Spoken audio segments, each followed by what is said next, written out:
60% балдар бала бакчага барбайт болсо, анда бул мыйзамдан кийин 70% барбай калышы мүмкүн да. Тамак берүү системасы ата-энелер төлөбөй кайрадан мамлекетке жүктөлө турган мыйзамга өзгөртүү сөзсүз киргизилет. Рахмат. Балабакчаларда ысык тамак үчүн бир гана ата-энелер акча жыйнайт. Мындай билдирүүнү Финансы министрлиги таратып жатат. Буга чейин мамлекет менен ата-энелер ысык тамакты биргеликте уюштурган. Бир бала үчүн мамлекеттен бир күнгө 13 сом бөлүнөт. Ал эми Ош шаарындагы Айденек балабакчасында ата-энелер айына 800 сомдон берип келишкен. Алдын ала божомолдор боюнча мындан ары 1200 сомдон жыйналары айтылып жатат. Балдарга бюджеттен май билан эт берилген эле илгери. 13 сомдан яшилный группаларга, чоңуларга 18 сомдан болгон. 800 сомдан топланган родительский. Эми азыр чечилип атат. Мына мэрияда ham бүгүн собрание болуп атат. Ушунда 1200дан деп энди кантay чечишет, энди Министерство образования билет, ушулар чечет.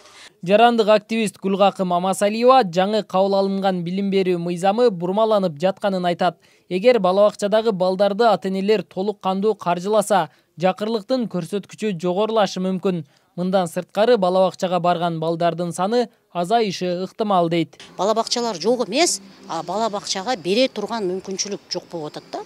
Ошол себептен дагы көп балдар азыр бул мыйзам кабыл алганда четтелип калышы мүмкүн.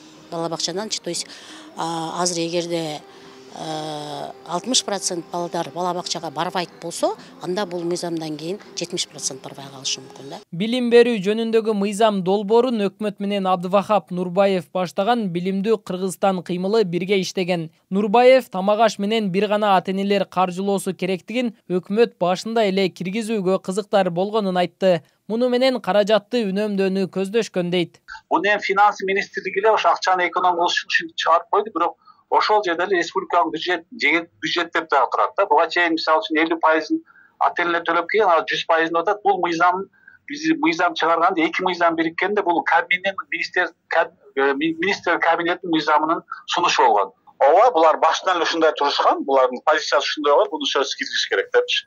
Бул жерде чечүү жолу мындай да. Мисалы үчүн 2 же 3-4 баласы болсо, бирок каржы мүмкүнчүлүгү чектелген болсо, баягы соцзащита министрлиги аркылуу ошолорду табып туруп, ошолорго мамлекет өзү жардам берсе болот да. Жаңы мыйзамда тамактанууну каржылоо булактары катары республикалык бюджет, жергиликтүү бийликтин казынасы, жеке жана юридикалык жактардагы көрсөтүлгөн. Бирок Финансы министрлиги так ушул ата-энелер тарабынан каржылоону айтып жатат. Бул маселе жогорку кеңештин сессиясында дагы көтөрүлдү. Көрсө эл өкүлдөрү өз кезегинде колдоп берип коюшкан. Жанагы балабакчалардагы ысык тамактардын баарын ата-энелерге жүктөлсүн деген нерсе келип калыптыр.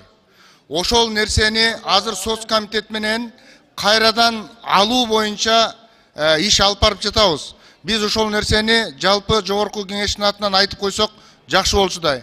Мындан кийин мыйзамга кайра өзгөртүү киргизип, ошол балабакчалардагы тамак берүү системасы ата-энелер төлөбөй кайрадан мамлекетке жүктөлө турган мыйзамга өзгөртүү сөзсүз киргизилет. Рахмат. Кыргызстанда балабакча жетишсиз, өлкөдө мектепке чейинки билим албаган 900 миңден тегерегинде жаш балдар бар. Быйыл балабакча ачуу ниетиндеги жарандар үчүн жеңилдиктер каралып, лицензия алуу талабы жоюлган. Кыргызстанда 1712 балабакча бар. Аларда 200 миңдей бөбөк тарбияланып жатат. Нургелди Каныбек уулу, Алтымыш Жантемир уулу, Т-Медиа, Ош.